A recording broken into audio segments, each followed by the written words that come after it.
Okay, so pleasant day to each and everyone, especially to Sir Frigg, to our professor, and to our dear classmates. I hope you are doing okay. I would apologize for some background noises, but for this evening, we will be reporting about market price behavior. So Sir Jean Peralta will be discussing the first part, then followed by me to further discuss and elaborate market price behavior. I'd let Sir Jean to have or to take the virtual floor. So, good evening, sir. Good evening, classmates. Please allow me to present my report for this evening.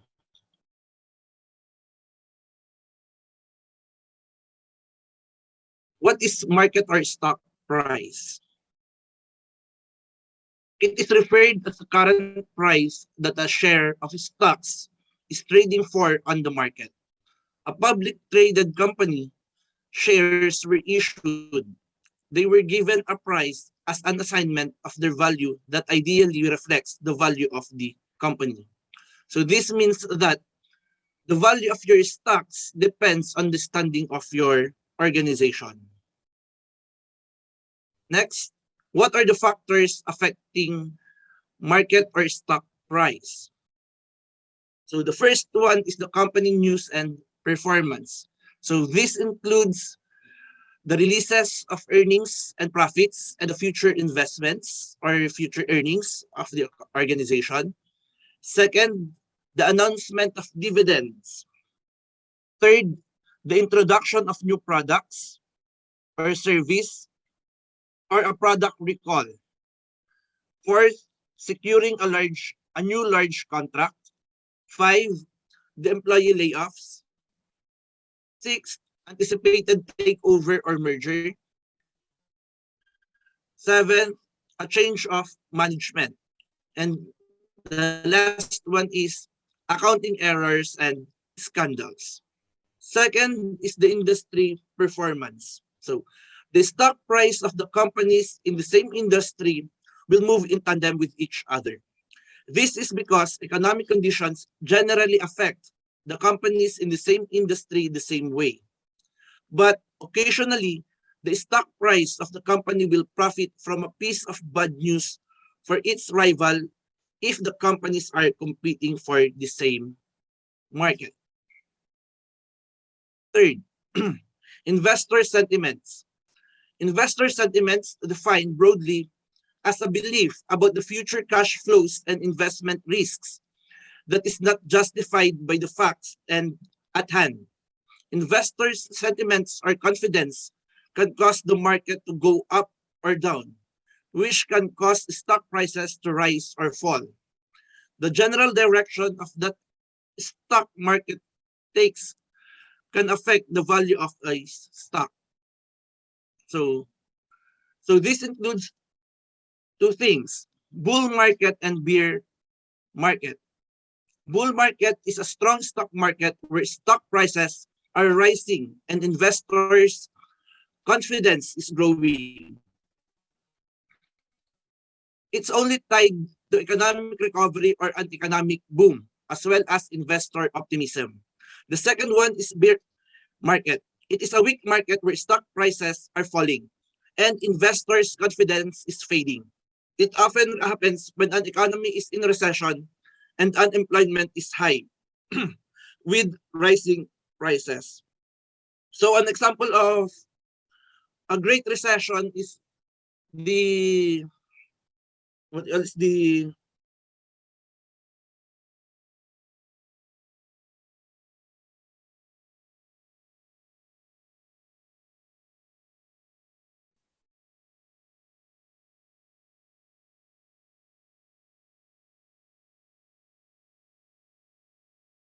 okay, next. So economic factors. So what are included in economic factors? Number one, interest rates. So the relationship between interest rates and the stock market price is indirect. The two tend to move in opposite directions. As a general rule of thumb, when the interest rates decreases, it causes the stock market price to go up. When the interest rates increase, it causes the stock market prices to go down. But there is no guarantee as to how the market will react to any given interest changes. The second one is inflation. When we say inflation, this means higher consumer prices. This often slows sales and reduces profits. Higher prices will also often lead to higher interest rates. So for example, the government may raise interest rates to slow down inflation. These changes will tend to bring down stock prices, and commodities, however, may do better with inflation, so their prices may rise. The third one is deflation. In contrary with the inflation, deflation is a decline in the general price for goods and services over a period of time. These decreases in prices effectively results in an increase in consumer purchasing power, meaning that the consumers can buy more goods and services with the same amount of money. Stock prices may go down and investors may start selling their shares and move to fixed income investments like bonds. Interest rates may be lowered to encourage people to borrow more. The goal is to increase spending and economic activity. So the Great Depression in 1929 to 1939 was one of the worst periods of deflation. So number 4, economic and political shocks. So changes around the world can affect both the economy and the stock prices. For example, a rise in energy costs can lead to lower sales, lower profit, and lower stock prices. An act of terrorism can also lead to a downturn in economic activity and a fall in stock prices. Next is change in economic policy. New government comes into power, it may decide to make new policies. Sometimes these changes can be seen as good for business and sometimes not. They may lead to changes in inflation and interest rates, which in turn may affect stock prices. This new government, kadalasan, the government, the new government or the new management has a conflict with the former administration, and this will happen. There were sometimes they change the policies even though it is good for the economy, but because they don't want to continue their the legacy of their rivals, they tend to change it. So this causes new changes in economic policies. Next is the exchange rates. It has always been observed that the peso-dollar exchange rate has an inverse relationship with the stock market, as that whenever the PSE index rises or falls, the price of dollar in pesos decreases or increases, or vice versa by the end of the day. So what are the forces that move stock market prices?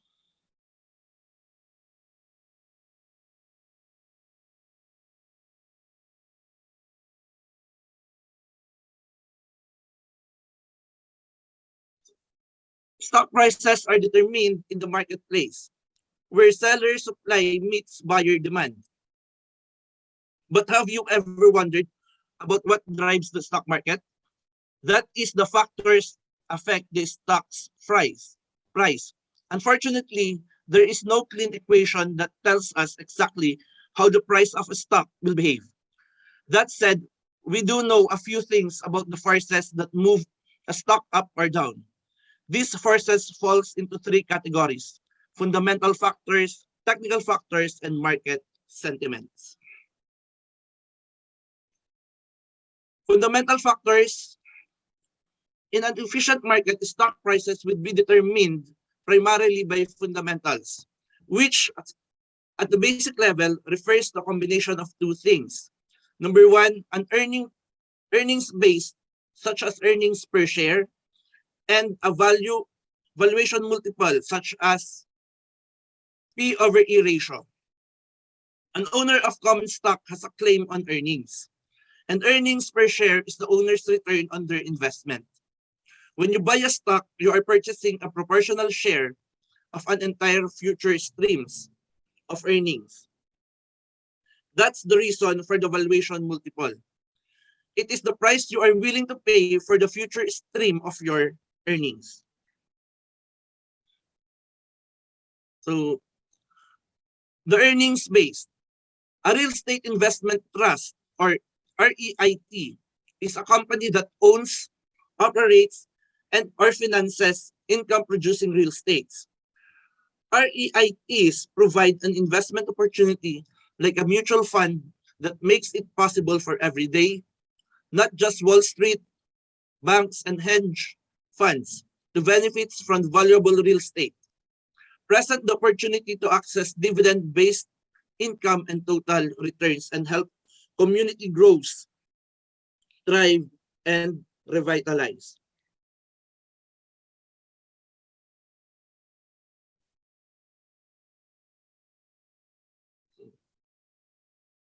Funds from operations, or FFO, refers to the figure used by real estate investment trusts to define the cash flow from their operations. Real estate companies use FFOs as the measurement of operating performance.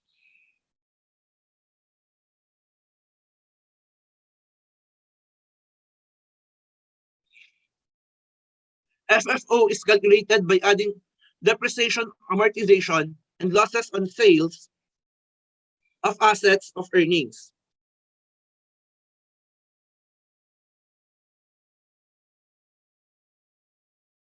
And then subtracting any gains on sales of assets and any interest income. It is sometimes quoted on a per share basis. The FFO per share ratio should be used in lieu of earnings per share when evaluating REITs and other similar investments.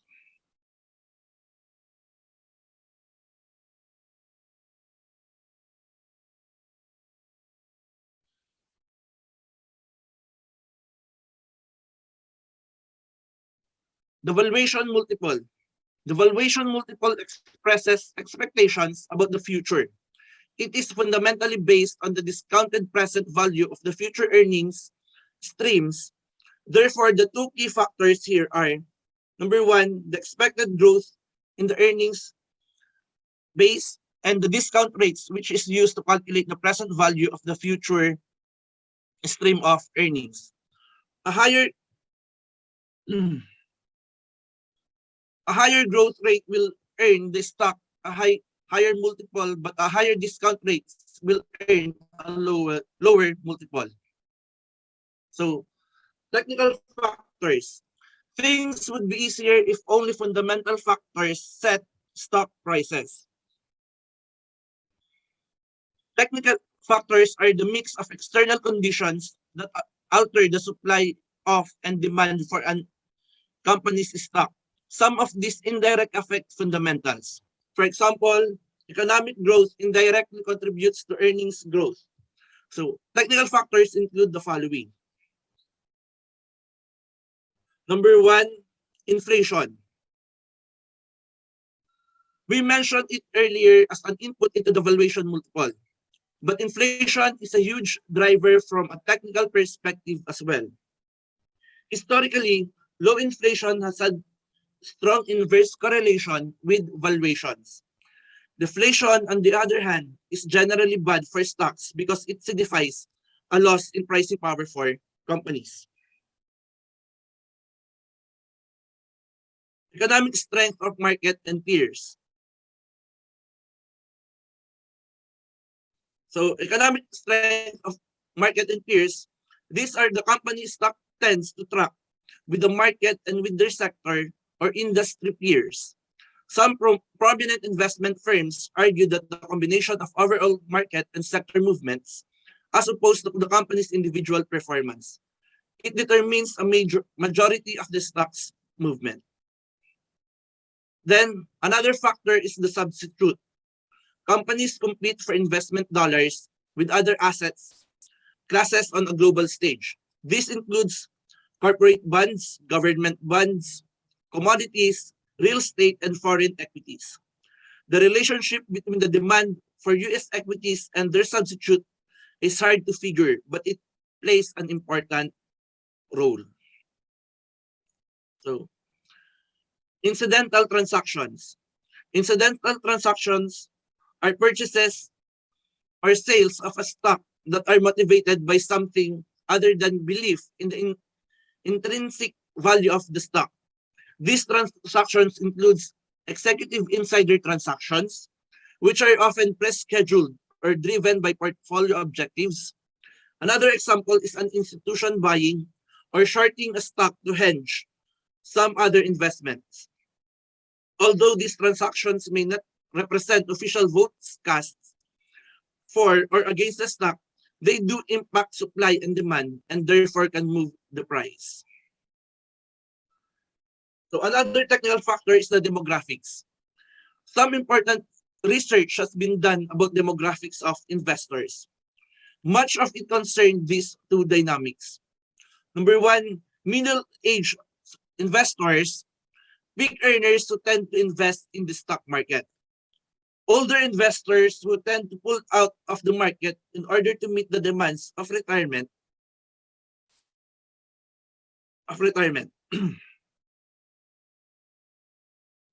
Trends.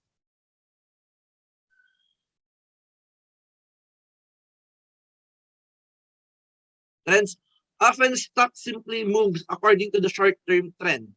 On the other hand, a stock that is moving up can gather momentum as success breeds success, and popularity buys the stock higher.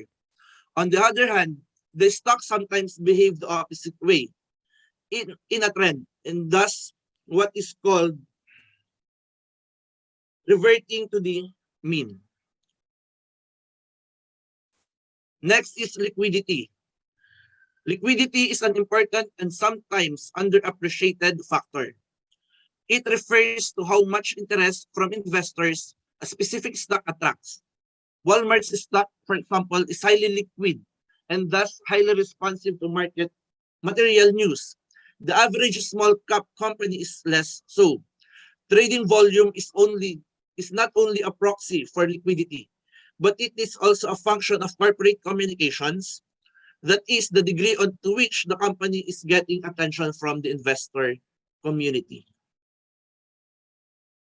The next one is the news. While it is hard to quantify the impact of news or unexpected developments inside the company, industry, or the global economy, you can argue that it does influence investors' sentiments. The political situations, negotiations between countries or companies, product breakthroughs, mergers and acquisitions, and other unforeseen events can impact stocks in the stock market. Since securities trading happens across the world and markets, and economies are interconnected, news in one country can impact investors in another almost instantly. And the last one is the market sentiments. Market sentiments refers to the psychology of market participants, individually and collectively. This is perhaps the most vexing category. Market sentiments is often subjective, biased, and obstinate.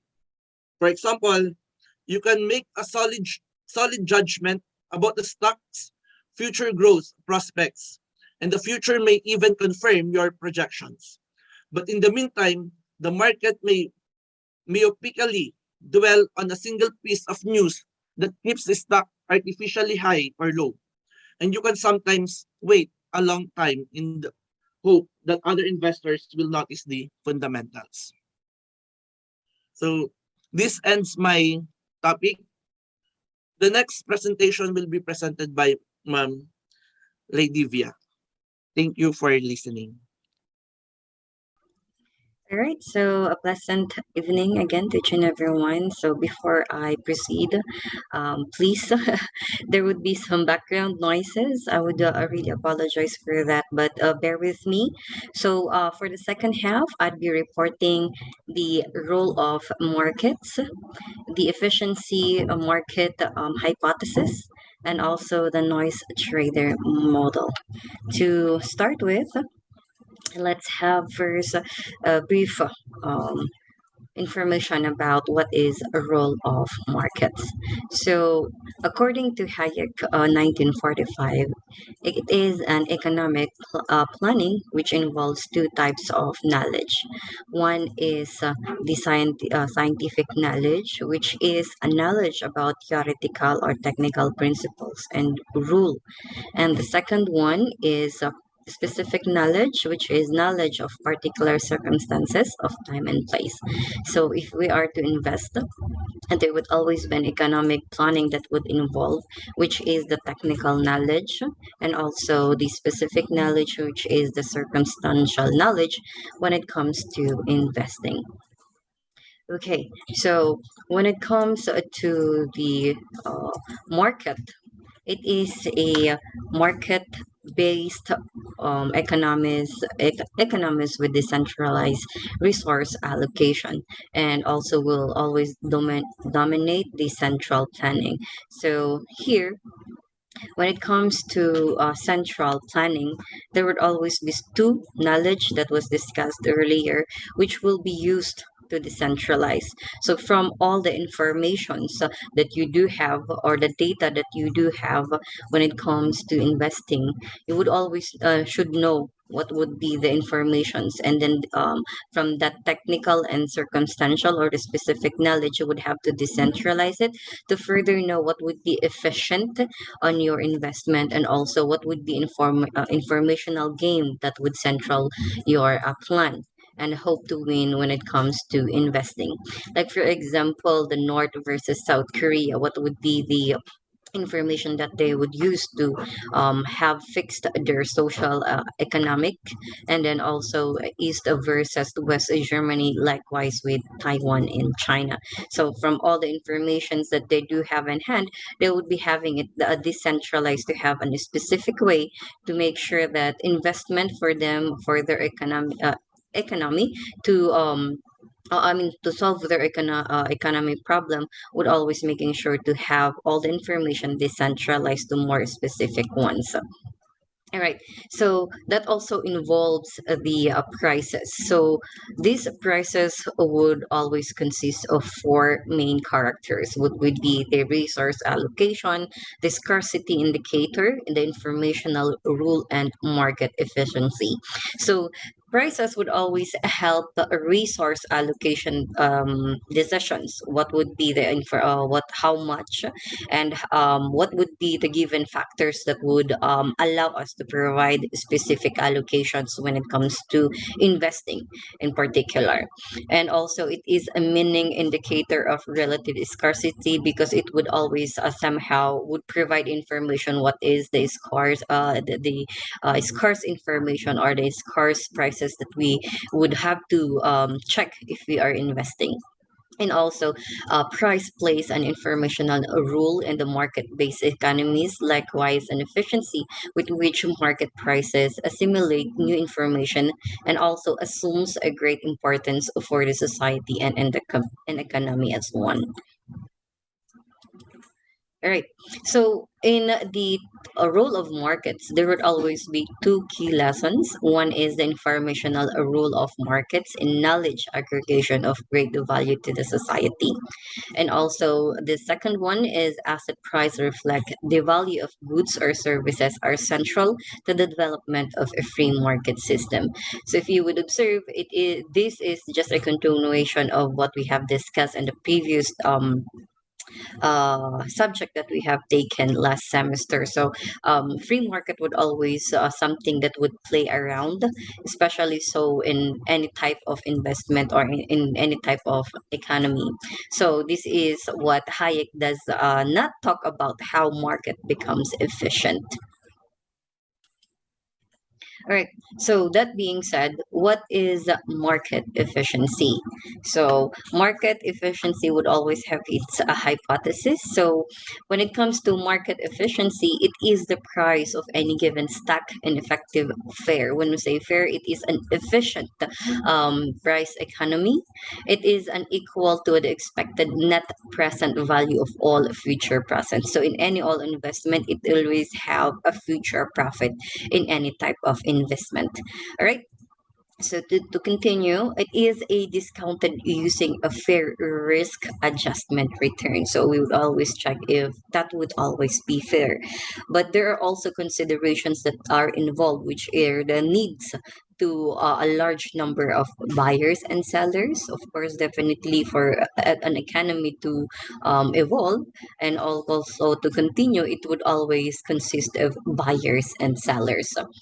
And it's same thing when it comes to trading, right? So we have to buy like for example in bitcoins we would have to buy coins or the virtual coins, and then definitely sometime in the future we definitely have that sell if the value is already higher from what we have bought it. All right. And also a free and readily available information. So these informations are the key factors which would involve our decision making in making or buying some investments.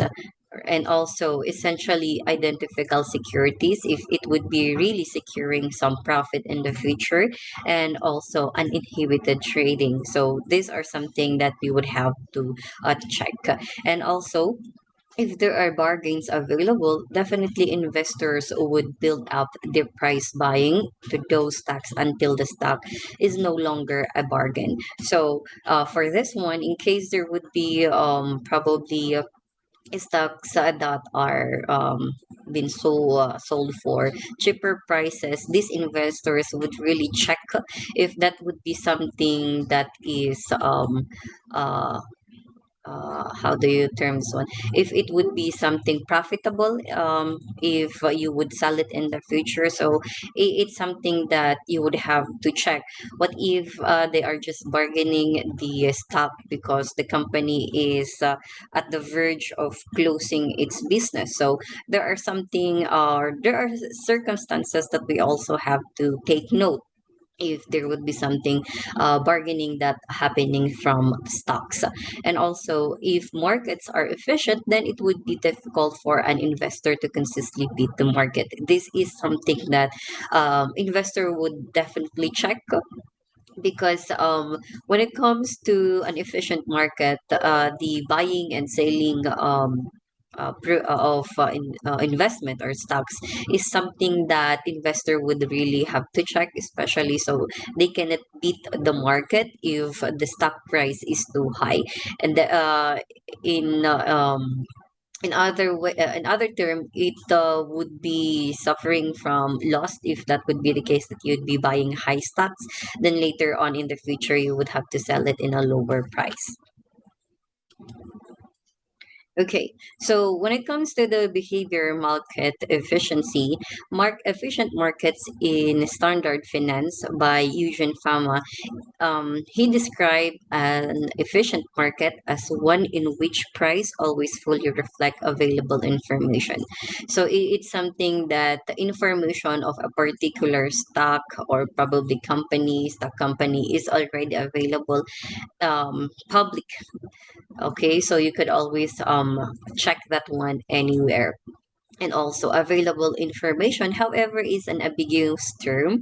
So as terms as public information and private information. So this information should be publicly available. So it's not something that you would have first to ask with the company.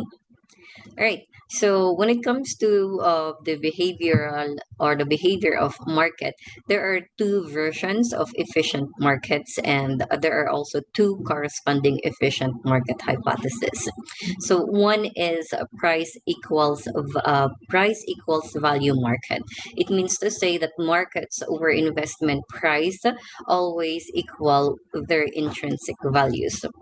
Others would say that this is false, or the hypothesis for this one is false, due to that sometimes intrinsic values are from uh, a gambler's perspective. So if you are a gambler, you would always check on how your intrinsic, or how you feel on some particular items, right? So when you say intrinsic value, like for example, a cow is for milk, a hen is for eggs, and a stock is for heck, or for dividends, right? So in this is actually under the theory of John Burr Williams, the theory of investment value. So when it comes to intrinsic, some would really say that this the hypothesis of this is false, because it's really hard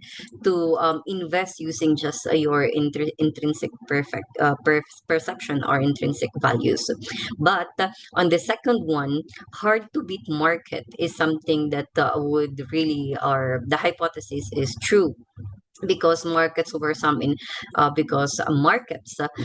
investors are able to beat the market, and that would really show on how you would really evaluate the available data or information for you to ensuring that your investment would really profitable in the future.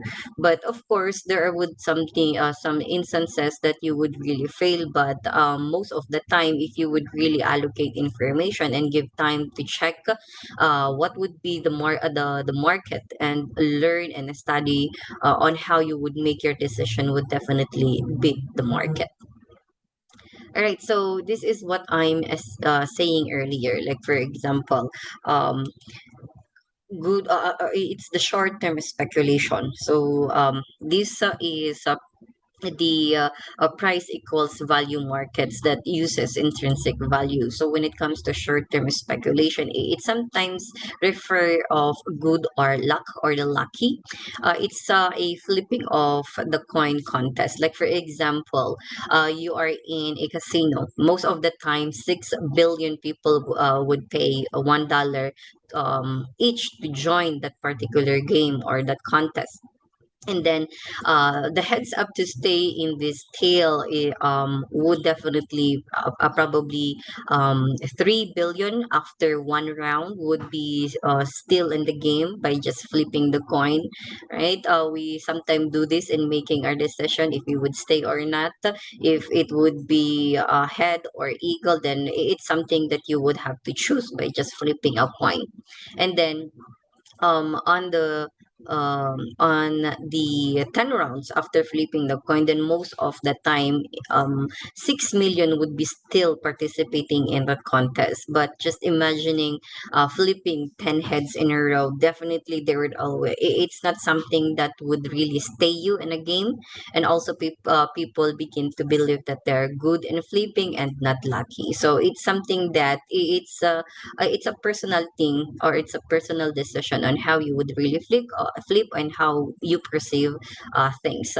So going back, if you already had 20 rounds flipping coins, definitely it would be lessened to most probably 6,000 people left in that contest. Then after 25 rounds, 880 flippers would remain. If the game would stop now, then definitely each would receive like approximately 33.3 million in that flipping game or contest, if it would be a game of a fortune. So these people write books for their technical and strategy on how they flip and how they stay in the game. But definitely, if you would have 30 rounds in that flipping game, definitely it would be lessened to like probably six remaining flippers, and each would get approximately 1 billion of, if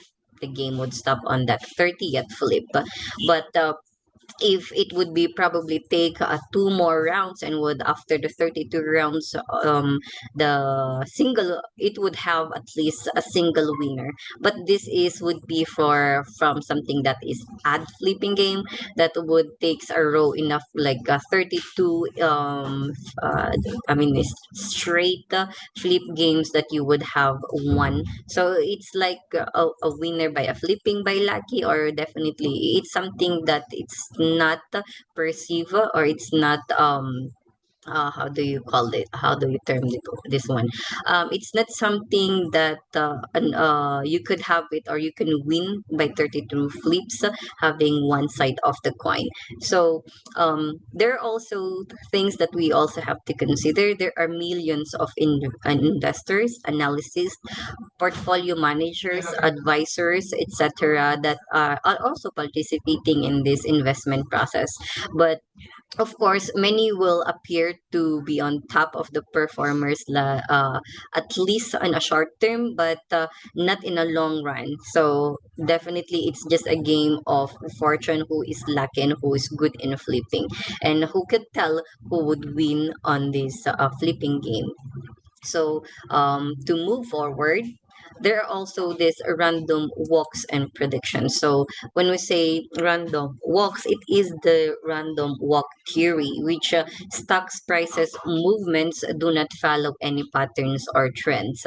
If you would observe, there are still investment, or like probably in trading, there are not really patterns that we could say that is frequently seen.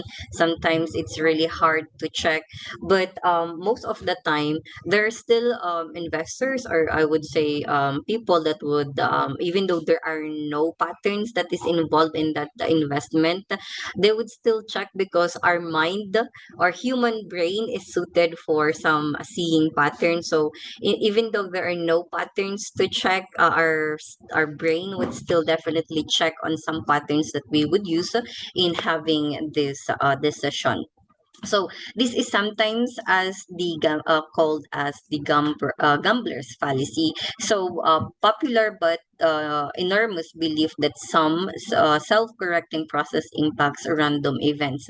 So these are something used by gamblers. Like for example, after five fair coin flips, as an example earlier of heads, if there are five fair coin flip of heads in a row, many people act as if they believe the probably of a head in the next flip. So they would still consider that 50% of chance winning that six flip by having the head. Then it's something that lottery players examine previous numbers that is picked, so they could still be in that particular game. Now, when it comes to the random walk theory, it is something that you would have to check on the past priced action. You would still consider on, you would have to check if that cannot be used to predict future price movements, or it's something that subsequent price changes represents arbitrary departures from previous prices. So you'd still have to go back on the previous information to check this one out. And then when it comes to the random walk with a thrift, stock prices do tend to increase on an average over time. So it's a constant change. So that would be something accommodated with data snooping. It is something that patterns may appear in random data if different tests are examined. So you would have to go back, and much data is available, and computers can quickly crunch it. So it's something that you would have to check. So by back testing and out of sample tests could really help determine whether a pattern may repeat in a feature, or a simply an artifact of data. So it's something that you would have to do or check when it comes to this drift of stock prices. You would have to still check on what would be the previous data, how much is the stock price in the previous months or years, to check if it is something that would help you to do your decisions.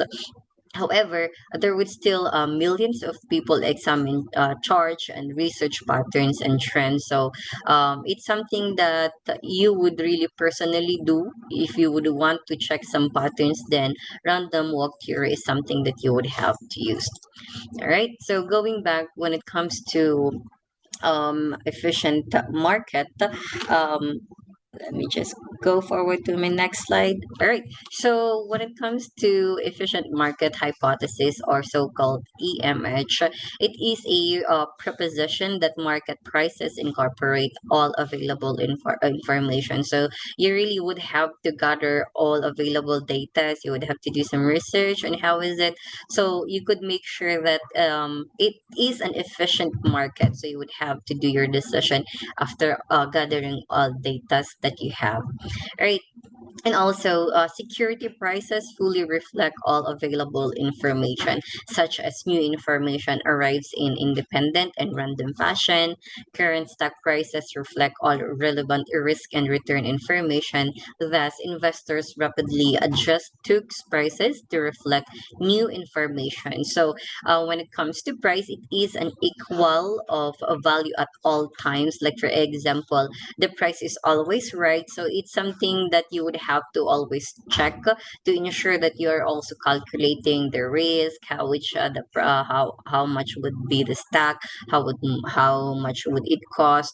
So in the future, it would be true if the future returns should be largely unpredictable. All right. So there. When it comes to efficient market hypothesis or EMH, there are also levels of efficiency, which is based on the information. We have three form, which is weak form, semi-strong form, and strong form. So if you would observe, this EHM is equal from the price and value of your market. So for us to know, understand it, when it comes to weak form, it is prices that reflect all stock market information. So these are the prices, volume, patterns, trading rules, etc. So from this weak form, we'll have a semi-strong form. These are comprises of the current prices, which reflect all public information. So such as accounting statements, economic activity, old news, and stories that would help you understand and build your decision. Okay, and the third one is strong form. So these are the current prices that reflect all public and private information. So if you would observe from the semi-strong and strong form, it's all the information. But when it comes to the strong form, it includes the private information. So that would be the things that you would have to consider if you are analyzing your market. So the bottom line is that there would always be different types of investors, which depends on the different factors. Like for example, how much is your income, how much are you willing to invest, what would be the areas that you will be investing. So when do you plan to invest? Those are really some factors that you would have to consider. But when it comes to short-term investors and traders, they tend to incorporate and many even prioritize technical factors such as the things that was discussed by Sergin earlier. So when it comes to the long-term investors, they most of the time prioritize fundamentals and recognize that technical factor plays an important role.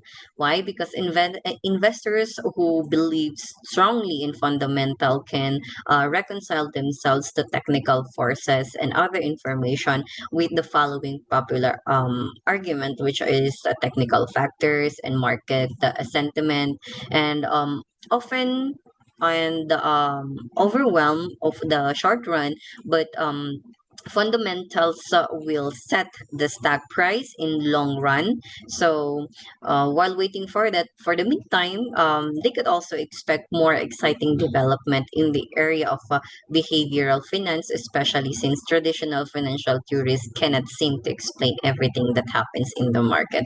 So market is really a vague area to discuss, so there are really a lot of information. So same is true when it comes to investing, that you would have to really check and understand what would be your line of investment. So these are just some information that would help you out. All right, next. Okay, so that being said, um, Grossman and Stiglitz of 1980, they claim that information is costly and prices cannot perfectly reflect information which is available. So there are types of markets that I mean, as investors, we would have to check which is the asset markets and also the information markets. Under the information markets, it has two branches, or it has two main informations that we have to consider. It is the exists because costly to evaluate assets and high fair values, and also the participants incur cost to buy information to profit from it. So it's something that you would have to check. Right. So otherwise, no one would spend resources to obtain it, as they will not receive any compensation at the same time. Right. So you will not invest if there are no returns in the future, or there are no profits. So sometimes you would have to check if is that really costly that you would have no profit, or is that something that would evaluate and have fair values in the future. So it's something that you would have we or future investors would definitely check. And these are the fundamental conflict between the efficiency with the which market spread information and incentive to acquire information. So we would really have to ensure that information costs are non-trivial, and some amount of mispricing must remain in the equilibrium. So it's something that we would have to further check. Right. So there are also models that are presented. So when it comes to efficient market hypothesis, there would always be trading volume, volatility, cost of capital, and returns predictability. So when it comes to trading volume, it is a model with information trading, but no noise trading doesn't make sense. So noise will I'll be further discussing noise trading later on. Okay, so on this one, trading volume, they claim that there are no noise trading, as to Grossman and Stiglitz 1980 and Black 1986. Also, when it comes to volatility, according to Roll of 1988 and Cutler 1989, as well as Chen et al. 2013, news about fundamental explain only fraction of volatility in return. So it's not a whole.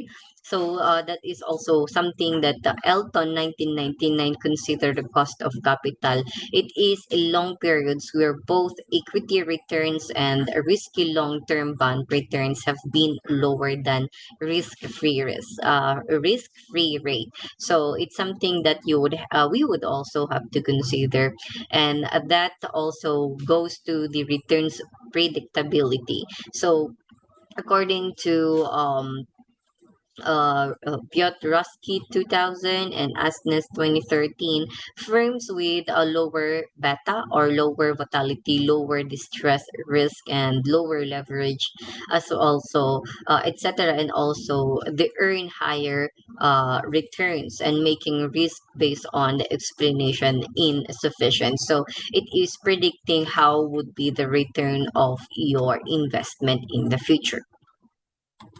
Now, when it comes to EMH, there are also things that we would have to consider. The pillars of EMH is a complete structural knowledge. You would have to gain all those data. You would have to get it from the public or private information. After that, you would have to rationalize the information, process that one, having no limit of arbitrage. So when we say arbitrage, it is also when it comes to in economics and finance, arbitrage is a practice of taking advantage in a difference in prices in two or more markets, striking a combination of matching deals to capitalize on the difference, the profit being difference with the market prices at which the unit is traded. So um from that information that you do have, it's something that you would have to process for you to have these pillars of efficient market. However, if there are pillars in making your decision successful in knowing your market, there are also downside of efficient market.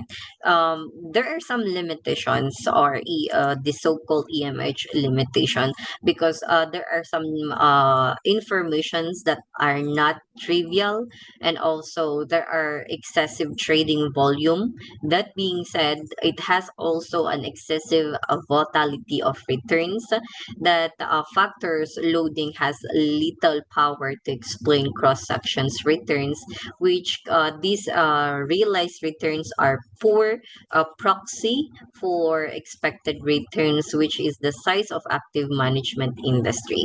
So there are really, I think in any uh, um, let's say market tools or trading tools that we use in analyzing the market, there would always still um, downside and the good side, but what's important is that how we weigh and make decision in according with this informations that these tools provide us. All right. So that being said, there are still challenges when it comes to the efficient market hypothesis.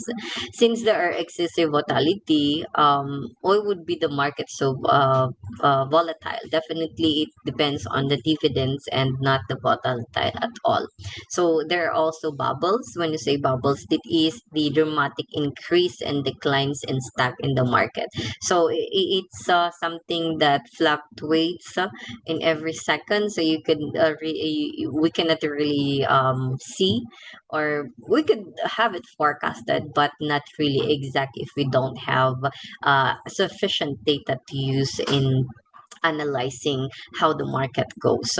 So it's something that it's not learned overnight. It's something that you would have to focus on. All right. So all right, investing. Investing in an efficient market.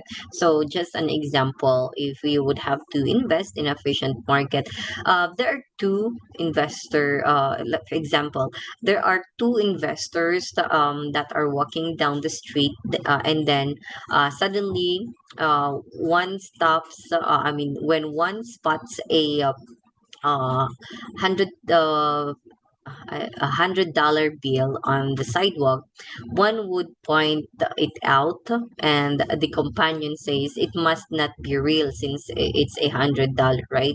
So in us, probably it would be 1,000 peso. It's something that somebody would really pick up.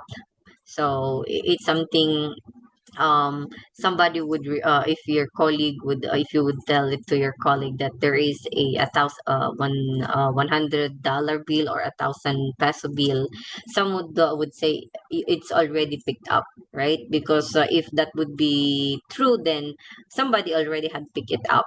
But if not, that could not be a real money. So it's something that the two of you would debate if it's something that you have found a money. down the road. So if markets are efficient, we should not bother to look for bargains. It's something like that. Okay, so if we already have a good spot on trading or investment, we would really have to grab that one. It's not something that you would have to bargain to. However, if no one is looking for bargains, how market can be efficient? It is something, one question that also um, made me think that if there are no bargains, then definitely there will be no market because there will be no someone buying or selling, right? So it's something that, in whether in business or maybe investing or stock, bargain would always be part of an efficient market. And then, um, studies show that one average of mutual funds investment, newsletter writers do not beat their benchmark. So it is evident for EMH because if you do benchmarking, it's not something that you would have to use. Um, or you could still use it, but it's not something that you would definitely use over time. And then, uh, in case that markets happen to be efficient, then it means that all information is already integrated into the prices, and it therefore provides opportunities for those buying and selling securities to make profit.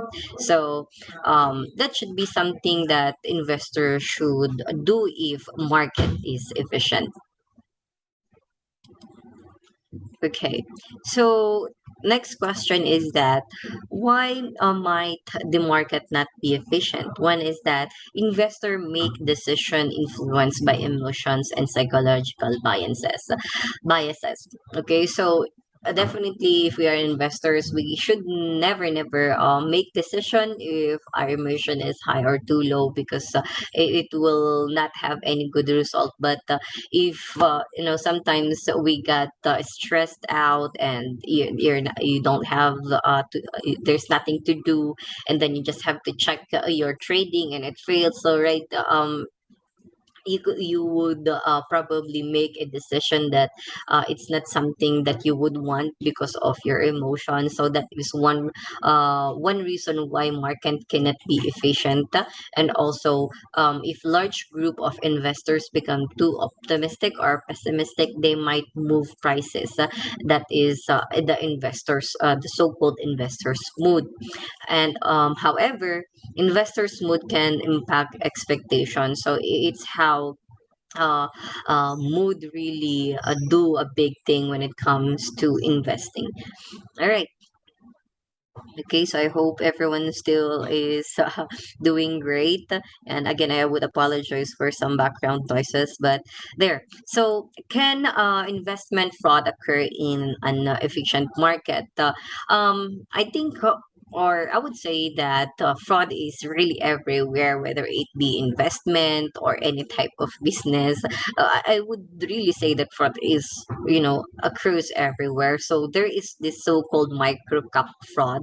It is a microcap stocks or penny stocks, often trade as a pink sheets on the OTC bulletin board. So this is a low liquidity means the price can be susceptible to false press release of exaggerations or lies and pump dump scheme. So it is a type of fraud in the internet which is easily placed to spread false news and unbiased opinions. So from those informations, definitely, instead of making a good decision, if you are investors, if you have read this fake news or unsolicited or biased opinions, it would somehow give, or if it has a little bit of effect on your decision making. So these are the so-called fraud the internet or the microcap fraud. So it's still fraud happens, so we just have to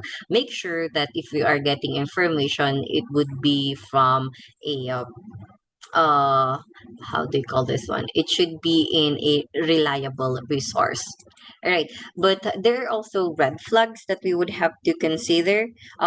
These red flags are the assets are large but revenues are small. So if you would check that when it comes to the information, it's really great. But when you check their finances, revenues are full. That is already a red flag. It means to say that those are false information for that particular business or probably that stock. And then unusual accounting issues. If a business having a lot of accounting issues, it's a big no-no to invest on that particular company. And there is a thin public float, and of course there are stock trading suspension. So here in the Philippines, right, if you are suspended, then definitely it's something that it's a red flag to consider, and also a high pressure sales tactics. Those are some informations that we would have to check if we are also investing into any company. Those are the red flags to consider.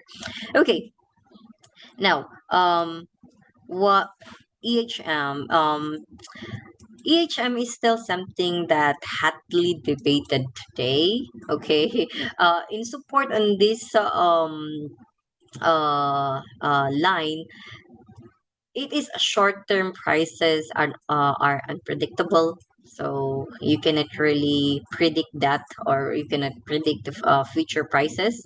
So price adjust quickly and prettily accurate, and also professional investors don't seem to beat the market on an average. So there would really some investors that could beat the market, but not really on an average. Probably it's just a small percentage of the investors. And when it comes to this statement, since it's HM is hotly debated today, there are still against statements on this particular statement. Why? Because market is too volatile, right? And also stock market bubbles exist, so these bubbles would still do some, there would still these bubbles still affect the market, and the investors mood may drive prices away from this fair value. And also definitely there are still investment fraud, so these are just some support and against in this particular statement. All right, so going to the noise trader model. Okay, so I already had mentioned this earlier. Okay, so when we say noise trader model, noise trading is a trading on noise as if over information. People who trade on noise are willing to trade even though from an objective point of view, and they would be better off not trading. Perhaps they think the noise are trading on information, or perhaps they just like to trade. That is in according to Fisher Black of 1986.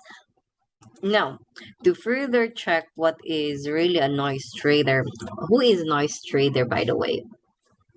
Noise trader, noise trader are when is I mean who? Okay, so it is we are noise trader if we act on a signal that ultimately proves to be value irrelevant. Okay, which means we all act as noise trader at some point or other. Okay, when and why is existence of noise trading intuitive? Okay, it is impossible that all traders can instantaneously calibrate the quality of their own signals. Okay, noise trading is essential part of price discovery process. So when you say intuitive, it is using a base on what feels right. So it's our instinct that we use if we are making decisions. So it's something that we use in price discovery. So if we discover, like, right, we use our intuitions to check if how much could that be. So that is the existence of noise trading, and who are noise traders. So most of the time, we are noise trader if we act on a signal that is ultimately proves to the value of irrelevant. All right. Now, when it comes to a noise trader model, there are also like explanations that was provided by some how do you call this one, accountants or philosophers, right? So in according to Black 1986, it is observed that noise trading is the missing ingredient in the traditional model. Why? Because it explains the enormous volume of trading we observe daily, as well as it explains the continued existence of arbitrage. Okay, so noise trading along with non-trivial arbitrage cost also explains and why prices deviate sharply from fundamental value of persistent periods of time. Okay, so another explanation is by Schiller of 1984. He or she claims a conceptual kernel of behavior finance that when it comes to noise trader, there are still firm fundamentals to consider investors' sentiments and arbitrage cost. So Schiller, it is noise trader plus arbitrage coil is equal to the equilibrium mispricing. So let's focus on noise trading model. Okay, by Schiller, it is important to alternative to EMH for understanding the market rising dynamics. Why? Because this model would be explicitly includes costly information arbitrage leading to mispricing in equilibrium. And this market depicted by the NTM bears as much stronger resemblance to the reality than the market depicted by the EHM.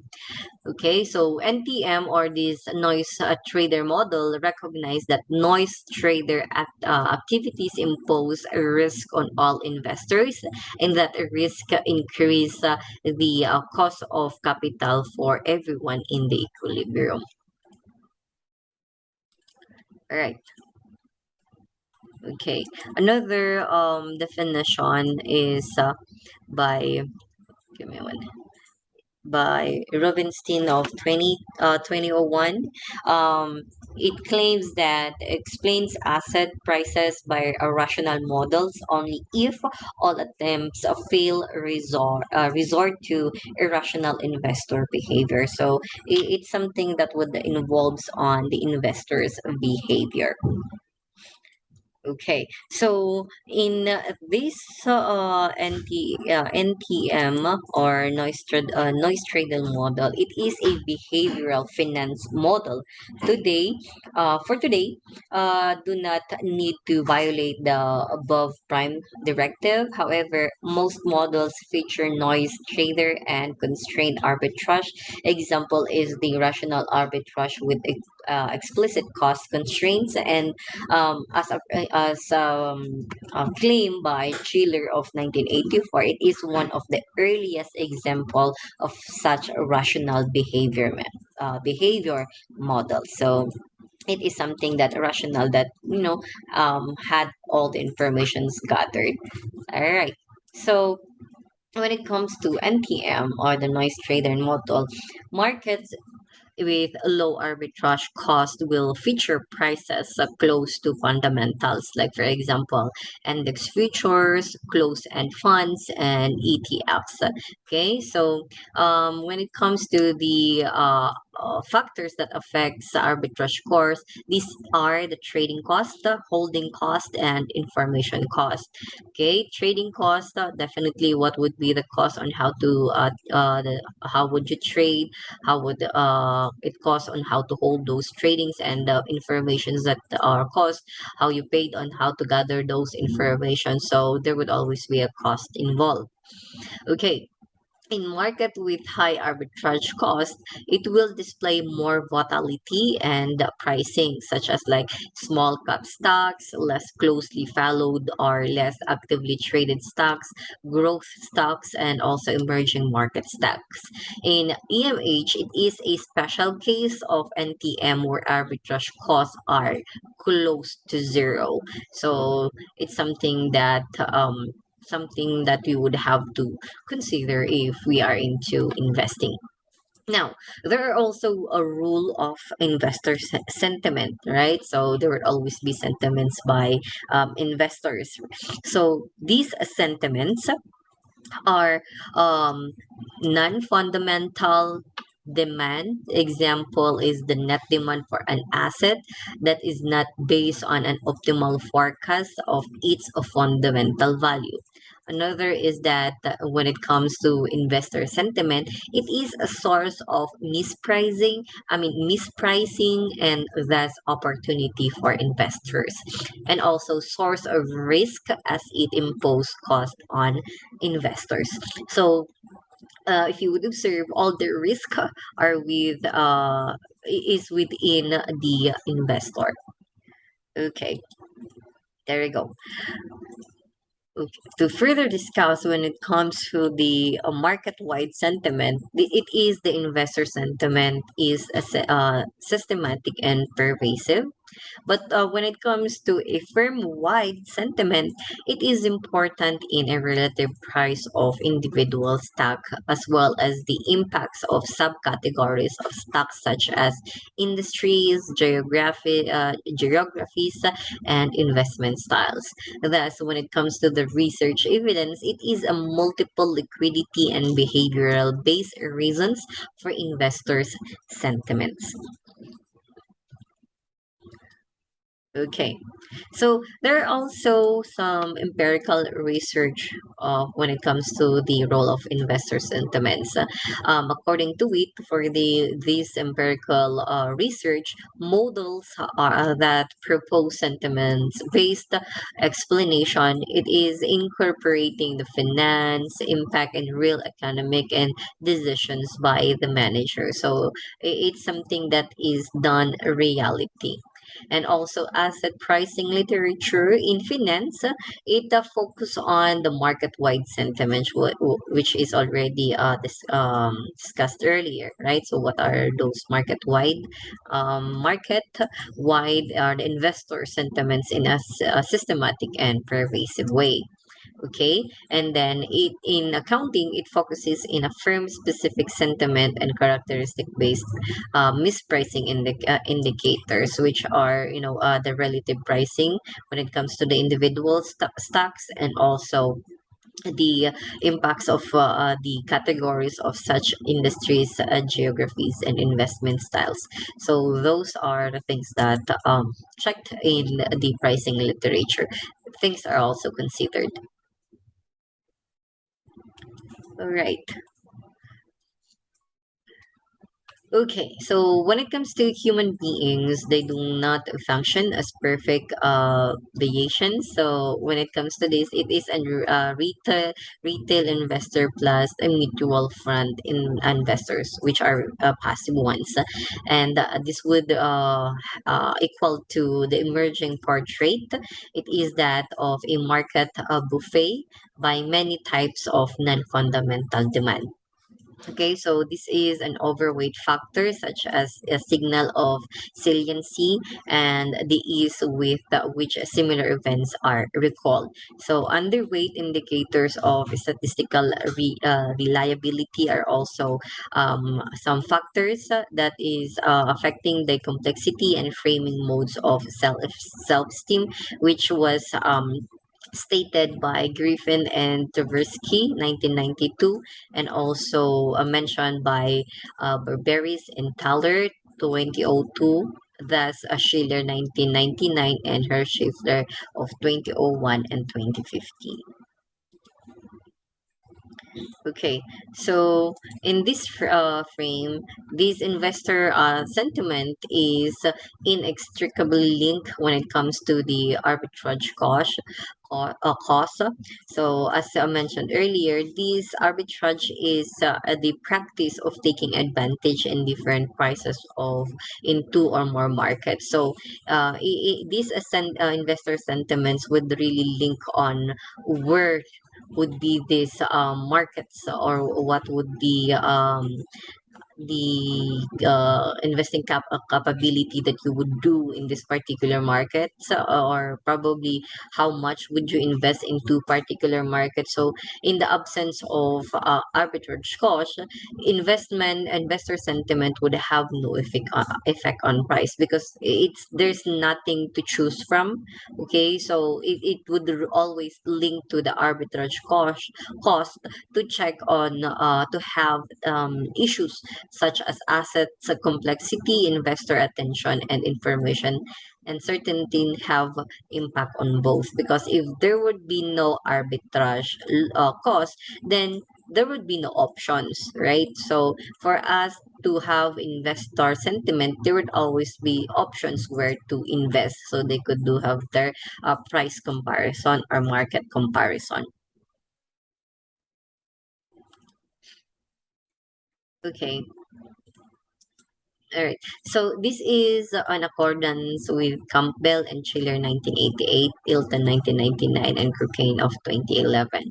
They claim that intertemporal variations in discount rates have been advanced as main reason for unexplained volatility of stock prices, which is equal with this argument falls flat when need to rationalize the variation in discount rates. So discount rates also involves when it comes to the sentiments of investors.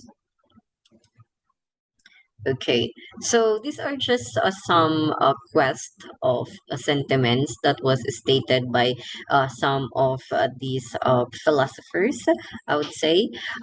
When it comes to French Enroll 1986, trading itself begets volatility in the absence of news. So if there were no news, right? So as discussed with Serge in earlier, news is something that you would have to get information. So volatility begins, or there would be a volatility if there are no news available. And a claim by Schleifer 1986, inclusion in the SPNP 500 index leads to price increase by 2 to 3%. Thus, when it comes to Barberis et al. Of 2004, inclusion of index leads to higher correlation with the index. And follow claim also by Lee et al. Of 1981, discount on closed-end funds is an individual investor sentiment index, right? So it's something that already joined by Lee et al. Of these news, the index, and also the correlation of index when it comes to the sentiments of investors. And also, according to Frott and Dabora 1999, Siamese twin companies example is the companies whose stock trade is different markets who move with the markets on which they trade most. Okay, and these are the behavioral roots. According to Schiller 1989, identities of 12 behavioral principles that impact human decisions under uncertainty. Okay, and according to Schleifer 2001, he identifies three main categories of biases. So this is the heuristic simplifications, which decision biases that have their root in out limited processing power. Second one is the self-deception, which is decision biases that are rooted in our need for prevention of self-esteem. And the last one is the emotional loss of control, which give rise to set of decision biases rooted in the lapses of self-control. So these are the three biases categories by Schleifer. Okay, and also by Schleifer of 2015, um, he claimed that the effective revolution in psychology of the 1990s, which elucidated the central rule of feelings in decision making has only partially been incorporated into behavioral finance.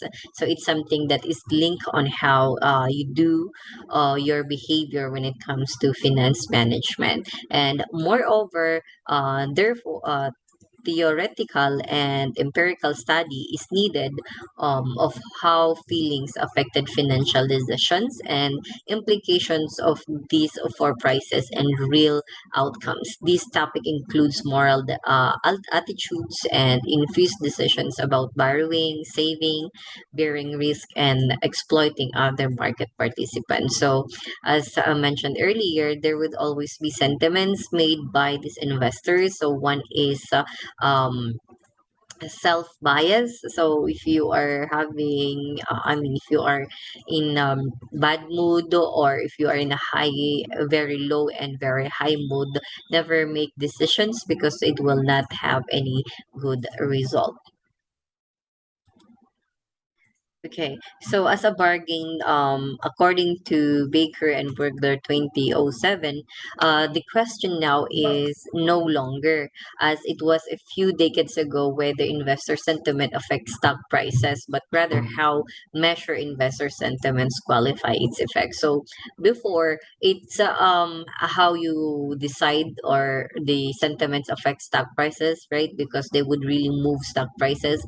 But the question now is how would be the investor qualify these effects on their sentiments. Okay, right. So how to measure these investor sentiments? One is the belief revisions. So measured by survey, example is consumer confidence. Like for example, how confident are they in investing in that particular business or particular stock. Trading decisions, which is measured by investor fund flows and aggregate trading volumes, and of course price dislocations. This is measured by comparing price to the estimates of fundamental value, or perhaps the pricing of IPOs. And also smart money responses. Definitely, it is the newly trend nowadays, smart money responses, which is measured by corporate actions or insider trades. Right. Now let's go to valuation. Now, what is valuation? So when we say valuation, it is um the cheapness plus a quality. So this is the value of investing. So when we say cheapness, it is the market multiples, the EBITDA, and so on. And also, when it comes to the quality, it is the PVRI versus price, and also the needs of fundamental analysis. Now, what is really the purpose of valuation? The purpose of valuation is to determine the worth of an asset or a company and compare that to the current market price. So it's somehow we use on determining the market price of a particular company, right? So to ensure that we are really investing to a good company. This is done for a variety of reasons. One is that it is bringing investors and selling the company, purchasing the company, selling assets or portions of business, the exist partner or inheritance of purposes. So there are a lot of reasons why evaluation is important. Now, according to Greek belt, give me 1 second. I had it forwarded. 1 second. One moment. Okay, there. Okay, so 1 second. All right. So, according to Greenwald's Magic Formula, this is the book of the little book that beats the market. So, according to Greenblatt's return on capital, which is ROC, price to earnings or the PE, looks at the companies with history of consistently high past return of capital. So it's something that you would have to check within the 5 years record of at least 20% annually return of capital. And that would means that that particular business or company is a good standing.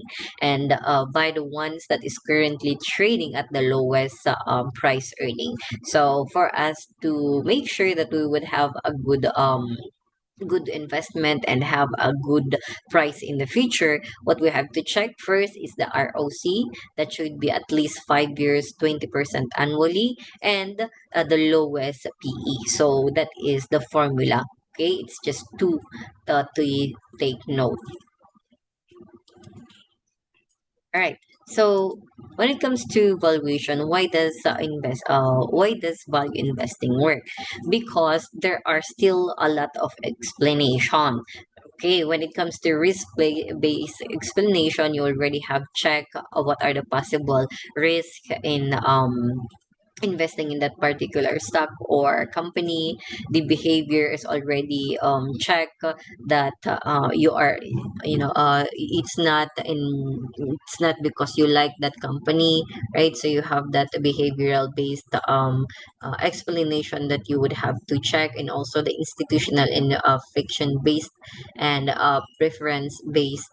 Okay, so those are the things that you already have explained to yourself on why you would have to invest in a particular company, or why would you want to buy a particular stock. All right. So when it comes to risk-based explanation, this is a value stocks are simply riskier. That is defined by Fama in French of 1992, and also in according to Vaslo 2003, Cho Chen, Chohen et al. Of 2009, and Santos and Veronesi of 2010 shows that value stocks are most sensitive to economy-wide profitability than growth stock. Okay, which is also uh, showed in the study of Piotrowski and so of 2012, when incorporate measures of quality value investing does not generally but does not incur high risk. So it involves it's riskier, but so it means to say that it's not high risk. Okay, so some investors have preference for stocks with lottery like payoff. It's like the gambler's game, which is such stocks will appear overpriced and in a mean variance world. So suddenly it would go down. So it's like a gambler's game. Okay, that is under the study of Brominier, 2007, and Valid of 2011. Okay, so this is true. Okay, the preference-based explanation is true if the value effect will persist well in the future. But if not, then it's not true or it's false. Okay, so when it comes to the institutional and friction-based explanation, this is somewhat drives in three uh, main ways, which is the liquidity-driven price pressure, uh, prudent man concerns, and the limits to arbitrage. So when it comes to the liquidity-driven, for example, a fire sale by an asset manager facing a redemption can depress the price of stocks they own, and these stocks subsequently rebound. The impact of these price changes is not specific to the value investing. However, it will also contribute a higher risk of return ratio for the investors trading on the value indicators. So when it comes to the prudent man concern, according to Del Gorico 1996, it is noted that institutional investors may gravitate toward glamour stocks due to the provident man concerns. Like for example, glamour stocks are easier to justify and sound decisions. Green 2011 and So 2013 show investors adequate good companies with good investments. So, as the word glamour, then definitely would be attracted because of the glamour stock, and of course easier to justify. And then the limit of arbitrage when it comes to this, it is a profiting from value effect can require significant patience and capital deployment. Value firms only tend to gradually rise, and glamour firms tend to only gradually fall toward their expected value, which is also seen in the literature of Schiffer and Visney of 1997.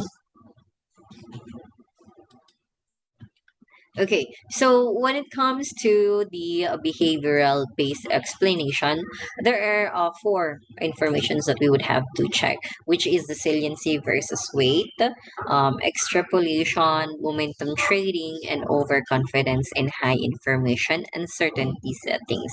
So, in the saliency versus weight, Griffin and Tversky 1992 shows that the high probability but not salient signals are underweight, and high salient but low statistical reliability signals are overweighted. So volumes are boring or non-salient, and versus glamour froze, which is salient. So it's something that is being weighed. So when it comes to the exploration, this is that investors underestimate the mean revision and the past performance and overestimate the trend. So it's something that you would have to check if you would have to revise and not overestimate the trend that is currently going. So that is also shown in the study of Lukonski 1994 and Decho and Sloan of 1977. It also shows that the analysis trend to fixate on past earning growth when forecasting. So you would have to check the latest trend and also the past trend to check on how you would forecast to exploit all those biases. And then momentum trading, which is value stocks tend to negative momentum stocks at least over mid horizon to 3 to 12 months. And then overconfidence in high information uncertainty settings. Okay, so according to Jiang et al. Of 2005, argue that people are overconfident in the settings with high information uncertainty. The overweight elements of firm value that are further out in the future, and underweight those that are near at hand. And this is evident in the study of Frankel and Lee of 1998, which shows that higher forecasted near terms earning can generate higher returns. So those are the uh, explanations when it comes to the valuation. So when it comes to the risk base, you would always have to um, check the value of stocks, and if it is simply riskier, then you would have to take a note on that one. And when it comes to the uh, behavioral, the preference base, then you would have to check on how the investors have preference for stocks. It's like the gambler's game. And also the institutional and frictional base. So definitely you would have to check on three things: the liquidity driven price pressure, provident fund concerns, and the limit to arbitrage. And also when it comes to valuation, definitely for it to work, you have to also to check the behavioral things, which is the saliency versus weight, exploration, momentum trading, overconfidence in high information and uncertainty. But the bottom line is that when it comes to valuation, it is the process of determining the worth of an asset or a company. So you would have to check the worth of a particular company or asset that you would want to invest. Okay, so that's how valuation works. So bottom line is that valuation is important because it provides prospective buyers with an idea how much they should pay for a asset or a company price, and for prospective sellers on how they should sell for it. And then of course valuation plays an important role in the industry, as well as the regard of growth of a company. There are many valuation methods, all which came from the pros and cons. So it's something that you would evaluate, right? So whether it be a good or bad, so checking all the pros and consequences, or the pros and cons in buying or determining how the asset of a particular company, and also if you would invest in a particular asset or company. So that ends our report. I hope that we have imparted something regards on how market price behavior goes. So to show our references, let me just go to our references. Give me 1 second. So these are our references. Okay. Okay, again, thank you so much. Again, I would apologize for those background noise, unnecessary background noise, and thank you so much for lending your ears to us. Hope that everyone is doing great. Have a blessed day ahead.